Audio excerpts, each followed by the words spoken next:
Hello everyone, నేను మీ మానస. అందరికీ good morning అండి. లాస్ట్ టైం మనం ప్రిపరేషన్ టిప్స్ వీడియోలో నేను మీకు చెప్పాను, మన త్వరలో హౌస్ వైఫ్స్ కోసం ఒక టైం టేబుల్ రెడీ చేస్తాను, మీకోసం ఒక టైం టేబుల్ ప్రిపేర్ చేసి పెడతాను అనేసి. సో ఇవాళ మనం ఈ వీడియోలో హౌస్ వైఫ్స్ కోసం ఒక టైం టేబుల్ అనేది రెడీ చేశాను అనమాట. సో ఆ టైం టేబుల్ గురించి ఇవాళ మనం ఈ వీడియోలో డిస్కస్ చేసుకుందాం, ఓకేనా? ఈ టైం టేబుల్ ప్రకారం హౌస్ వైఫ్స్ కి చదువుకోవడానికి మొత్తం మీద ఎంత టైం వస్తుంది అంటే 10 అవర్స్ అండి.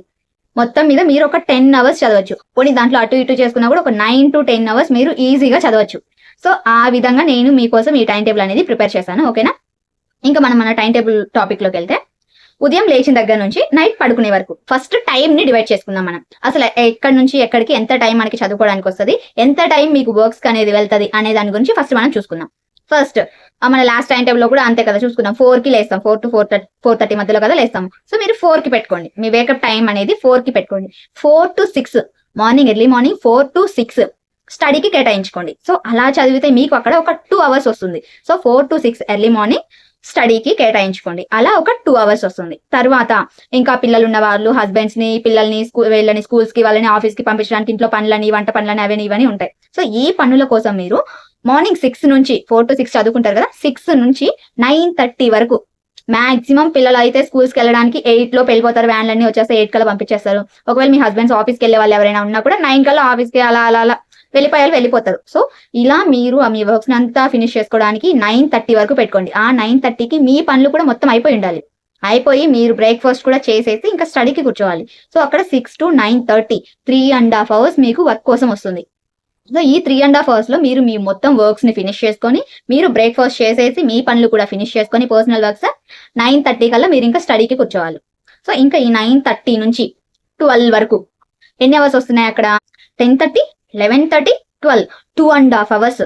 ఇక్కడ మీకు 9:30 to 12 2.5 అవర్స్ మీకు స్టడీ కోసం ఉంటుంది. సో ఇప్పుడు మార్నింగ్ టైంలో మొత్తం అక్కడ ఒక 2 అవర్స్, ఇక్కడ ఒక 2.5 అవర్స్, మొత్తం 4.5 అవర్స్ మీకు స్టడీ కోసం వచ్చింది. ఎప్పుడు మార్నింగ్ టైంలో మీరు 4 కి లేస్తే 12 వరకు మళ్ళీ మీరు వర్క్ స్టార్ట్ చేసే లోపు మీకు 4.5 గంటలు చదువుకుంటారు మీరు. ఇంకా ఆ తర్వాత 12 నుంచి 2 వరకు ఇంకా ఆఫ్టర్నూన్ లంచ్ పనులని అవన్నీ ఇవన్నీ ఉంటాయి కదా. సో ఆ పనులన్నీ చేసుకోవడానికి, లంచ్ ప్రిపేర్ చేయడానికి, అలాగే మీరు తినేసి మళ్ళీ కూర్చోడానికి ఒక 12 నుంచి 2 వరకు ఒక 2 అవర్స్ తీసుకోండి. 1 అవర్ లో లంచ్ అనేది ప్రిపేర్ అయిపోతుంది. సో లంచ్ చేసేయడము ఇవన్నీ సెట్ అయిపోతాయి. లేదు మార్నింగే ప్రిపేర్ చేసేస్తున్నారనుకోండి ఆల్రెడీ, అంటే మార్నింగ్ పిల్లల కోసం కానీ హస్బెండ్ కోసం కానీ ఇలా ప్రిపేర్ చేసి పెట్టేసి ఉంటారు కదా, బ్రేక్ఫాస్ట్ కాకుండా లంచ్ కోసం. సో అదే కనుక ఉండే పని అయితే మీకు ఇక్కడ ఈ అవర్స్ కూడా సేవ్ అవుతాయి. సో నేను ఇన్ జనరల్ వేలో చెప్తున్నాను అనమాట. ఇలా ఇక్కడ ఒక 2 అవర్స్ మీరు ఆఫ్టర్నూన్ లంచ్ కనుక కేటాయించుకున్నారనుకోండి. సో 2 అవర్స్ లంచ్ అయిపోయిన తర్వాత 2 కి ఎగ్జాక్ట్ గా 2 కి మళ్ళీ మీరు స్టడీ కూర్చోండి. ఇంకా 2 నుంచి ఈవినింగ్ 4:30 వరకు చదువుకుంటూనే ఉండండి, మధ్యలో ఎక్కడ డిస్ట్రాక్ట్ అవ్వకుండా. 2 నుంచి 4:30 వరకు చదివితే 2.5 అవర్స్ వస్తుంది మనకి ఇక్కడ. 2.5 అవర్స్ స్టడీ. ఈ 4:30 నుంచి 6 వరకు 5:30 or 6 ఇక్కడ 2 కేటగిరీస్ ఉన్నారు. ఇప్పుడు చిన్న పిల్లలు స్కూల్కి వెళ్ళేసి వచ్చే వాళ్ళు ఉన్నారు అనుకోండి. సో అలా వెళ్ళి వచ్చే వాళ్ళకైతే వాళ్ళకి స్నాక్స్ చేసి పెట్టడానికి, కొంచెం వాళ్ళని రిసీవ్ చేసుకొని వాళ్ళ కోసం చూసుకోవడానికి ఒక 1.5 అవర్ అలా అవసరం అవుతుంది. సో అలాంటి వాళ్ళు 4:30 నుంచి 6 వరకు టైం తీసుకోండి. లేదు ఇంకా పెద్ద పిల్లలు అయితే వాళ్ళ కోసం స్నాక్స్ ఇలాంటివన్నీ వాళ్ళని రిసీవ్ చేసుకోవాలి, ఇలాంటి ఏం అవసరం లేదు. కాబట్టి ఇక్కడ మీ పనులు, ఇల్లు ఉడ్చుకోవడాలు, బొచ్చలు తోముకోవడాలు, ఇలాంటి పనులు ఉంటాయి కాబట్టి సో ఇలాంటి పనుల కోసం ఒక 1 అవర్ కేటాయించుకోండి. సో అక్కడ మీకు ఎంత, ఒక 1 to 1.5 అవర్ అనేది అక్కడ వేస్ట్ అయిపోతుంది వర్క్ కి. ఇంకా మీరు ఎగ్జాక్ట్ గా 6 కి 5:30 or 6 కి మీరు అక్కడ స్టడీ కూర్చుంటారు. సో 5:30కి స్టార్ట్ చేసిన, 6 కి స్టార్ట్ చేసిన 7 వరకు చదువుతారు. అక్కడ ఎంత టైం వస్తుంది? ఒక 1 to 1.5 అవర్ మీకు స్టడీకి అనేది వస్తుంది, ఓకేనా? ఇలా చిన్న పిల్లలు ఉన్న వాళ్ళకేమో ఒక ½ అవర్ ఎక్స్ట్రా టైం పడుతుంది, ఎందుకంటే వాళ్ళకి కొంచెం కేర్ తీసుకోవాల్సి వచ్చింది, వాళ్ళ పనులన్నీ మనం చేయాల్సి వస్తుంది కాబట్టి ½ అవర్ వాళ్ళకి ఎక్స్ట్రానే పడుతుంది. ఇంకా పెద్ద పిల్లలు ఉన్న వాళ్ళకైతే వాళ్ళ మీద మనం అంత మరీ ఎక్కువ వాళ్ళకి చేయాల్సిన ఇది ఉండదు, వాళ్ళ పనులు వాళ్ళు చేసుకోగలుగుతారు కాబట్టి ఆ ½ అవర్ అక్కడ రెడ్యూస్ చేసుకోండి. ఈ 2 కేటగిరీస్ లో ఒకరికేమో 5:30కి స్టడీ స్టార్ట్ చేస్తే 7 వరకు 1.5 అవర్ వస్తుంది. 6 కి స్టార్ట్ చేస్తే 1 అవర్ వస్తుంది. సో ఇంకా 7 వరకు 1 అవర్ చదువుకున్న తర్వాత 1 to 1.5 అవర్, 7 నుంచి 9 వరకు ఇంకా నైట్ తినడానికి, ఇంకా ఆ పనులన్నీ నైట్ చేసే పనులన్నీ ఉంటాయి కదా. సో ఆ వర్క్స్ అన్ని 2 అవర్స్ లో మీరు మొత్తం కంప్లీట్ చేసుకోండి, ఓకేనా? ఇలా ఈ 2 అవర్స్ లో మీరు నైట్ డిన్నర్ కి సంబంధించి ఈ పనులన్నీ ముగించేసుకొని మీరు తినేసి 9 కి ఎగ్జాక్ట్ గా 9 కల్లా మీ పనులన్నీ 8:30కే అయిపోతే ఇంకా మంచిది. సో 8:30 to 9 మీ ఎట్టి పరిస్థితుల్లో మీరు 9 కల్లా మీ పనులన్నీ ముగించేసుకొని 9 కి స్టడీ కూర్చోండి. ఇంకా 9 నుంచి 10:30 or 11 అనేది మీ ఆప్షన్, మీరు ఎంతవరకు ఉండగలుగుతారు అనేది చూసుకోండి. సో 9 నుంచి 10:30 అయితే 1.5 అవర్, 9 నుంచి 11 అయితే 2 అవర్స్ స్టడీ వస్తుంది. ఇలా మార్నింగ్ ఎంత స్టడీ వచ్చింది మనకి? 4.5 అవర్స్ స్టడీ వచ్చింది. ఇంకా ఆఫ్టర్నూన్ సెషన్ లోకి వస్తే 3.5 అవర్ నుంచి 4 అవర్స్ వస్తుంది ఆఫ్టర్నూన్ సెషన్. ఇంకా నైట్ వచ్చేసి ఒక 1.5 అవర్ టు 2 అవర్స్ వస్తాయి. ఇలా మొత్తం మీద మనం ఎంత కౌంట్ చేసుకున్నా 10 to 11 అవర్స్ మనకి ఈజీగా వస్తుంది. అంటే ఒక 10 అవర్స్ వేసుకోండి, 11 అవర్స్ కూడా వద్దు. మనం మొత్తం మీద ఒక 10 అవర్స్ మనం స్టడీ చేసుకుందాం. ఇంకా ఎక్స్ట్రా వర్క్స్ కానీ అటు ఇటు పోయినా కూడా ఎగ్జాక్ట్ గా మనకి ఒక 10 అవర్స్ స్టడీ అయితే ఖచ్చితంగా వస్తుంది, ఎట్లా తీసేసినా కూడా. ఇంకా ఈ 10 అవర్స్ అయినా అంటే కాదు, ఈ వీటిలో మీ పనులు తొందరగా అయిపోయినాయి అనుకోండి, ఇంకా మీరు చదువుకోవడానికి ఎక్కువ టైం ఉంటుంది. సో మీ పనులని మీరు ఎంత ఫాస్ట్ గా అయిపించుకుంటున్నారు, వాటి మీద ఎంత కాన్సన్ట్రేట్ చేసి ఎంత ఫాస్ట్ గా అయిపించుకుంటారో అంత త్వరగా అయిపోతే మీకు చదువుకోవడానికి అంత ఎక్కువ టైం ఉంటుంది. కాబట్టి వీలైనంత తొందరగా మీ పనులను మీరు త్వరగా ముగించేసుకొని స్టడీకి అయితే కూర్చోండి. ఇప్పుడు మనం డేలో ఎన్ని అవర్స్ వస్తాయి, ఎంత అనేది, ఎన్ని అవర్స్ చదువుతున్నాం అనేది మనం ఇప్పుడైతే డిస్కస్ చేసుకున్నాం. టైం అయితే డివైడ్ చేసేసాం. ఇప్పుడు ఈ టైం ప్రకారం ఏం చదివితే బాగుంటుంది, ఎలా చదివితే బాగుంటుంది అనే దాని గురించి కూడా కొన్ని వేస్ అనేది డిస్కస్ చేద్దాం. దాంట్లో మనకి ఏది బెటర్ అనిపిస్తే అది సెలెక్ట్ చేసుకుందాం. ఓకేనా? ఇప్పుడు మార్నింగ్ లేస్తాం, మార్నింగ్ 2 అవర్స్ వచ్చింది. ఈ 2 అవర్స్ మాత్రం నేను లాస్ట్ టైం టేబుల్ వీడియోలో కూడా చెప్పాను, మనకి కొంచెం ఏదైతే టఫ్ గా అనిపిస్తుందో, మనకు కొంచెం ఏదైతే ఎక్కువ కాన్సన్ట్రేట్ చేయాలి అనిపిస్తుందో అలాంటి సబ్జెక్ట్ ని ఎర్లీ మార్నింగ్ కనుక మనం పట్టుకుంటే మనకి అది గుర్తుండే ఛాన్సెస్ ఎక్కువ ఉంటాయి. ఎందుకంటే ఫ్రెష్ మైండ్ తో లేస్తాం కాబట్టి ఏ డిస్టర్బెన్సెస్ ఉండవు కాబట్టి. సో అది మనకి బాగుంటుంది అనే ఉద్దేశంతో మీకు కొంచెం ఏదైనా టఫ్ గా అనిపించే సబ్జెక్ట్ ఉంటే ఆ 2 అవర్స్ ఆ సబ్జెక్ట్ ని చదువుకోండి. ఓకేనా? ఈ ఉదయం ఉన్న ఈ 2 అవర్స్ లో మీకు టఫ్ సబ్జెక్ట్ ని పట్టుకోవడానికి ట్రై చేయండి. లేదు ప్రిపరేషన్ టిప్స్ లో నేను దీని గురించి కూడా చెప్పాను, లేదు టఫ్ ది పట్టుకుంటే మాకు అది అర్థం కాకపోతే మిగిలిన వాటి మీద ఎఫెక్ట్ పడిద్ది అనుకుంటే సో దాన్ని అలా అది స్కిప్ చేసుకోవచ్చు. సో మీ ఆప్షన్ ని బట్టి మీకు ఎలా అనిపిస్తుందో అక్కడ ఒక సబ్జెక్ట్ అయితే పెట్టుకోండి. మనం ఆల్రెడీ ప్రిపరేషన్ టిప్స్ లో నేను చెప్పాను, రోజు మొత్తం మీద మనకి ఒక ఎన్ని సబ్జెక్ట్స్ వస్తాయి, మొత్తం మీద మన డిఎస్సీలో ఎన్ని సబ్జెక్ట్స్ వస్తాయి, మెథడ్స్ తో కూడా కలుపుకుంటే 8 సబ్జెక్ట్స్ వస్తాయి. ఇలా రోజుకి ఒక 4 సబ్జెక్ట్స్ చొప్పున 2 days కి ఒక రౌండ్ అయిపోయి మళ్ళీ సెకండ్ రౌండ్ కి మనం వచ్చేలాగా ప్లాన్ చేశాను అనమాట నేను దీనికోసం. సో అక్కడ ఒక సబ్జెక్ట్ చదివేశారనుకోండి, రెగ్యులర్ గా ఉంచండి ఆ సబ్జెక్ట్ ని, అలా చదువుకుంటూ ఉండండి. ఓకేనా? సో అక్కడ ఒక దాన్ని చదివేస్తాం. ఇంకా తర్వాత ఆ 2 అవర్స్ అయిపోయిన తర్వాత 2.5 అవర్స్ వస్తుంది మనకి. ఆ 2.5 అవర్స్ లో ఇంకా మార్నింగ్ 9 నుంచి 12 వరకు మీరు చదివేది ఇంకొక సబ్జెక్ట్ ని చదవండి. సో మార్నింగ్ సెషన్ లో మనకి 2 సబ్జెక్ట్స్ అయిపోతాయి. ఆ 2 సబ్జెక్ట్స్ అయిపోయిన తర్వాత ఇంకా ఆఫ్టర్నూన్ సెషన్ లోకి వస్తే 2 కి స్టార్ట్ చేస్తే 4:30 వరకు చదువుతారు. సో 2 నుంచి 4:30 వరకు 2.5 అవర్స్ వస్తుంది. ఇంకా ఆ తర్వాత మళ్ళీ 5:30 నుంచి 7 వరకు చదువుతారు, లేదా 6 నుంచి 7 వరకు చదువుతారు. అక్కడ 2 టైప్స్ చెప్పాను కదా. సో అక్కడ 2.5 అవర్స్, ఇక్కడ 1.5 అవర్ లేదా 1 అవర్, 3.5 to 4 అవర్స్ వస్తాయి మీకు. నైట్ తీసేస్తే ఓన్లీ ఆఫ్టర్నూన్ సెషన్ వరకు, ఆఫ్టర్నూన్ ఈవినింగ్ సెక్షన్ లో మీకు ఎంత వస్తుంది, 4 అవర్స్ లేదా 3.5 అవర్స్ వస్తుంది. ఈ 3.5 అవర్స్ వచ్చిన వాళ్ళు ఏం చేస్తారంటే 3 అవర్స్ కొంచెం ఇప్పటి వరకు మీరు చదవని సబ్జెక్ట్ కానీ కొంచెం ఏదైనా మీకు బాగా అనిపించేది, అంటే ఇప్పటి వరకు అసలు మనం ఏంది చదవకుండా ఉంటాం చూడండి, దాని మీద కొంచెం ఎక్కువ టైం తీసుకోవాల్సి వస్తుంది. అలాంటి టైంలో ఈ 3 అవర్స్ ఆ సబ్జెక్ట్ చదివేసి మార్నింగ్ మీరు 2 సబ్జెక్ట్స్ చదివారు, ఎర్లీ మార్నింగ్ ఒక సబ్జెక్ట్, తర్వాత 9 to 12 ఒక సబ్జెక్ట్. ఆ సబ్జెక్ట్ ని ఇప్పుడు చదివిన దాన్ని ఆ ½ an hour రివైజ్ చేసుకోండి. 3.5 అవర్స్ వచ్చిన వాళ్ళు. ఇంకా 4 అవర్స్ మీకు స్టడీ టైం వచ్చిన వాళ్ళు ఏం చేస్తారంటే 3 అవర్స్ లేదా 2.5 అవర్స్ కానీ మాక్సిమం 3 అవర్స్ పెట్టుకోండి. అక్కడ కూడా మీకు రాని సబ్జెక్ట్, మీరు ఇప్పటి వరకు చదవని సబ్జెక్ట్ ని అక్కడ ఫోకస్ చేయండి. దాని మీద ఎక్కువ టైం పెట్టాల్సి వస్తుంది కాబట్టి అక్కడ చదివేసుకొని 3 అవర్స్, ఆ మిగిలిన 1 అవర్ 4 అవర్స్ వచ్చింది కదా మనకి అక్కడ, ఆ 1 అవర్ లో ఇంకొక కొత్త సబ్జెక్ట్ ఏదైనా స్టార్ట్ చేయండి.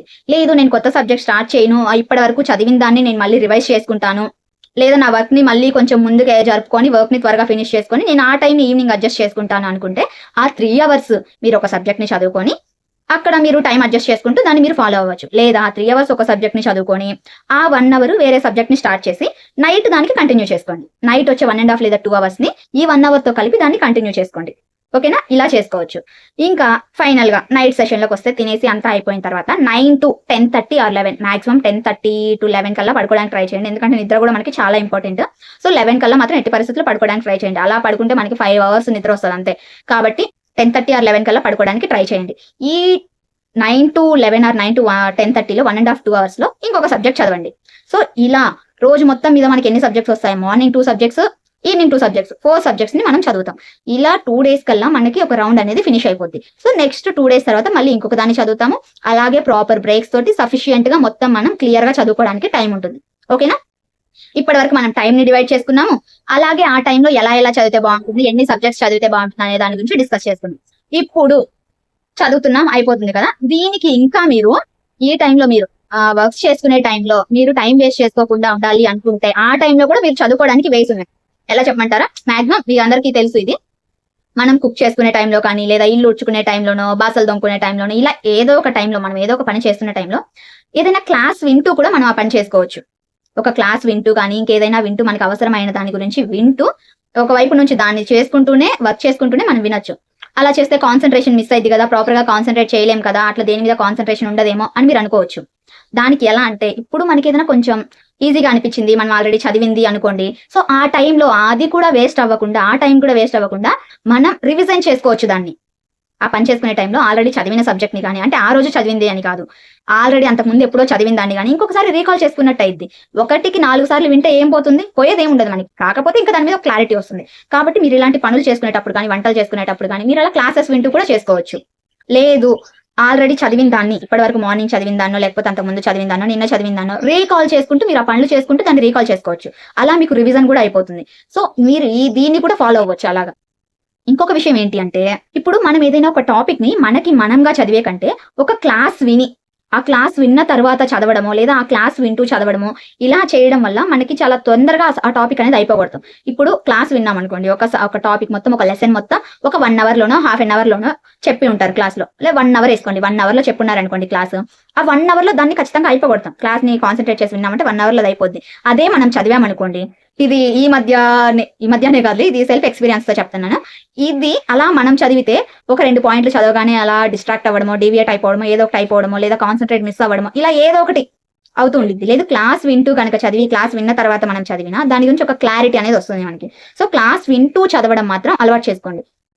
ఇది బెనిఫిట్, చాలా బెనిఫిట్ ఉంటుంది దీనివల్ల, అందుకని చెప్తున్నాను. లేదు మాకు అవసరం లేదు ఇలా అనుకుంటే మీరు దాన్ని స్కిప్ చేసుకోవచ్చు, ఏం ప్రాబ్లం లేదు. సో ఎవరికైనా యూజ్ అయిద్దేమో అనే ఉద్దేశంతో నేను చెప్తున్నాను. సో ఇది అయితే నేను ఇలా క్లాస్ వింటూ చదవడం వల్ల చాలా యూజ్ అనిపించింది మాకు, అందువల్ల నేను దాన్ని మీకు సజెస్ట్ చేస్తున్నాను. ఓకే అనేసి, యూజ్ అవుతుంది అనేసి. సో ఇలా క్లాస్ వింటూ చదవడానికి ట్రై చేయండి. ఇంకొకటి, మీరు చదివే టాపిక్ ని, ఏ టాపిక్ అయితే మీరు చదువుతున్నారో దానికి సంబంధించి మన ప్రీవియస్ డిఎస్సీలలో కానీ, టెట్లలో కానీ దానికి సంబంధించి ఎలా వచ్చాయి బిట్స్, ఎంత డెప్త్ వరకు వచ్చింది, మనం ఏ లెవెల్లో ఉన్నాం, దాన్ని చూసుకుంటూ చదవడం మాత్రం అస్సలు మిస్ చేసుకోకండి. ఇప్పుడు ఎందుకంటే ఏ టాపిక్ నుంచి మనకి ఎన్ని బిట్స్ వచ్చాయి, లేదా ఎలా అడుగుతున్నారు అనేది మనకు ఒక ఐడియా ఉంటే మనం ఆ టాపిక్ ని ఒక ప్రాపర్ వేలో చదువుతాం. అసలు వాట్ ఈస్ వాట్ అనే ఐడియా మనకి లేకపోతే ఏదో చదివాం అనేసి వెళ్ళిపోతూ ఉంటాం, కానీ ఏముండదు, బ్రెయిన్ లో నీళ్ళు ఉంటది. సో మీరు ప్రీవియస్ పేపర్స్ ని అనలైజ్ చేసుకుంటూ దాన్ని ఇంప్లిమెంట్ చేసుకుంటూ చదివితే బెస్ట్ రిజల్ట్ ఉంటుంది అనేది నా ఒపీనియన్. సో ప్రీవియస్ పేపర్స్ ని కానీ, టెస్ట్ సిరీస్ కానీ, ఏవైనా పేపర్స్ ని కానీ ఫాలో అవ్వడం మాత్రం అస్సలు మర్చిపోవద్దు. సో ఇది ఒక బెస్ట్ ఆప్షన్ అని అనుకుంటున్నాను నేనైతే. ఇంకొక విషయం ఏంటంటే, టెస్ట్ సిరీస్ ప్రిపరేషన్ టిప్స్ లో కూడా నేను చెప్పాను. సో మీకు సంబంధించినంత వరకు మీకు వీలుగా ఉండే ఏవైనా టెస్ట్ సిరీస్ అలాంటివి ఫాలో అవుతూ చదివినా కూడా మీ సిలబస్ ఈజీగా కంప్లీట్ అవుతుంది. కాబట్టి టెస్ట్ సిరీస్ ని ఇలాంటి ఫాలో అవుతూ ఉండడమో, లేదా ప్రిపరేషన్ కి సంబంధించి ప్రీవియస్ పేపర్స్ ని ఫాలో అవుతూ ఉండడమో, ఇలాంటివన్నీ ఫాలో అవుతూ మీరైతే ముందుకెళ్ళండి. ఓకేనా? ఇంకొక విషయం ఏంటంటే, ఈ కొద్ది రోజుల టైం మనకైతే డెఫినెట్ గా నోటిఫికేషన్ వస్తుంది అంటున్నారు కాబట్టి, ఈ కొద్ది రోజుల టైం మాక్సిమం అదర్ వర్క్స్ ని అవాయిడ్ చేయడానికి ట్రై చేయండి. మాక్సిమం అన్నెసరీ వర్క్స్ కానీ, అదర్ వర్క్స్ కానీ అవాయిడ్ చేయడానికి ట్రై చేయండి. ఇంట్లో పనులు కూడా ఎవరైనా మీ ఇంట్లో మిగిలిన వాళ్ళు ఉంటే మిగిలిన సభ్యులకి అప్పగించడానికి ట్రై చేయండి. ఈ 2-3 months కొంచెం మాకు టైం ఇవ్వండి అనేలాగా మీ ఇంట్లో వాళ్ళకి కొంచెం మీరు చెప్పుకోండి. ఇంకా అలా మాకు కుదరదు, ఎవరు లేరు, తప్పదు, మేమే చేసుకోవాలి అనుకునే వాళ్ళు మాక్సిమం ఇలా ఫాలో అవ్వడానికి ట్రై చేయండి. ఇదే ఫాలో అవ్వండి, ఇదే టైం టేబుల్ ఫాలో అవ్వండి అని కాదు నా ఒపీనియన్. సో మీకు ఇది ఫాలో అవుతే బాగుండిద్దేమో, ఇది ఫాలో అవ్వచ్చు అనే ఉద్దేశంలో నేను మీకు ఈ టైం టేబుల్ అనేది సజెస్ట్ చేస్తున్నాను. సో దీన్ని మీరు అడ్జస్ట్ చేసుకోవచ్చు, ఇంకా మీకు తగినట్టు. ఓకే, మీకు ఆ టైంలో పనులు చేసుకోవడానికి కుదరదు, దాన్ని కొంచెం ముందుకు జరుపుకోండి.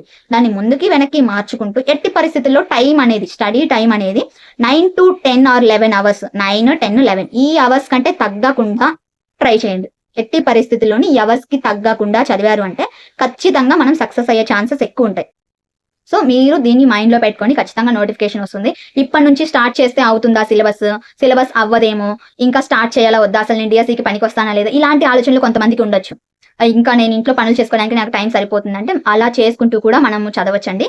ఇంకా ఇలాంటి ఆలోచనలు ఉంటే వాటిని మానుకోండి. ఫస్ట్ మనమైతే స్టెప్ తీసుకుందాం, రిజల్ట్ అనేది తర్వాత సంగతి, మనం స్టెప్ తీసుకుందాం, చదువుదాం, తర్వాత సంగతి తర్వాత. ఓకేనా? ఇప్పటి నుంచి స్టార్ట్ చేసిన మాక్సిమం మన ఎఫర్ట్స్ అన్ని పెట్టి అయిపించడానికి ట్రై చేద్దాం. ఇంకో విషయం ఏంటి అంటే, మీ హౌస్ వైఫ్స్ టైం టేబుల్ ని నేను కూడా ఫాలో అవుతున్నా ప్రెసెంట్. ఎందుకంటే రోజుకి వీడియోస్ అప్లోడ్ చేయాల్సి వస్తుంది కదా. సో మీకు వర్క్ కి ఏ అవర్స్ అయితే పెట్టానో ఆ అవర్స్ లో నేను వీడియో వర్క్స్ చూసుకుంటున్నాను. సో మాక్సిమం ఇప్పుడు నేను కూడా మీరు ఎంత చదువుతున్నారో అంతే చదువుతున్నాను. సో కాబట్టి నేను ఎందుకు చెప్తున్నా అంటే, నేను కూడా ఇప్పుడు ఇలాగే ఫాలో అవుతున్నాను కాబట్టి మీరు ఈజీగా చేసుకోవచ్చు, ఇబ్బంది లేదు అనే వేలో నేను చెప్తున్నాను అనమాట. కాబట్టి మీరు ఎట్టి పరిస్థితుల్లోని ఇప్పుడు స్టార్ట్ చేసినా అవుతుందా అవ్వదా అనేవన్నీ ఏం మైండ్ లో పెట్టుకోకుండా స్టార్ట్ చేసేసేయండి, చదివేసేయండి. జాబ్ సంగతి తర్వాత మనమైతే మన కంప్లీట్ ఎఫర్ట్స్ అయితే ఇచ్చేద్దాం. ఓకేనా? ఈ వీడియో మొత్తం చూసిన తర్వాత మీకు ఎలా అనిపించింది? టైం టేబుల్ మీకు ఓకేనా కాదా? దీంట్లో ఇంకేమైనా మార్పులు, చేర్పులు మీరు అనుకుంటున్నారా? నేను ముందే చెప్తున్నాను. దీనికి సంబంధించి నేను జస్ట్ ఒక రూట్ మ్యాప్ ఏసాను అంతే. దాన్ని మీకు నచ్చినట్టుగా, మీకు ఎలా అయితే అవైలబుల్‌గా, ఎలా అయితే బావుంటుందో, మీకు ఎలా కన్వీనియంట్‌గా ఉంటుందో మీరు దాన్ని అలా చేంజ్ చేసుకోవచ్చు. ఓకేనా? సో, నేను జస్ట్ ఒక వే చూపించాను. దాంట్లో మీరు నచ్చితే దాన్ని ఫాలో అవ్వండి. లేదు దాన్ని మోడిఫై చేసుకోండి. అది మీ ఇష్టం. ఓకే?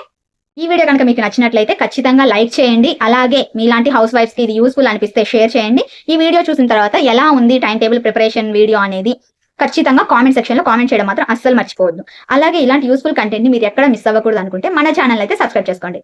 బాయ్ అండి. మళ్ళీ తర్వాత టాపిక్‌లో కలుస్తాను. టాటా.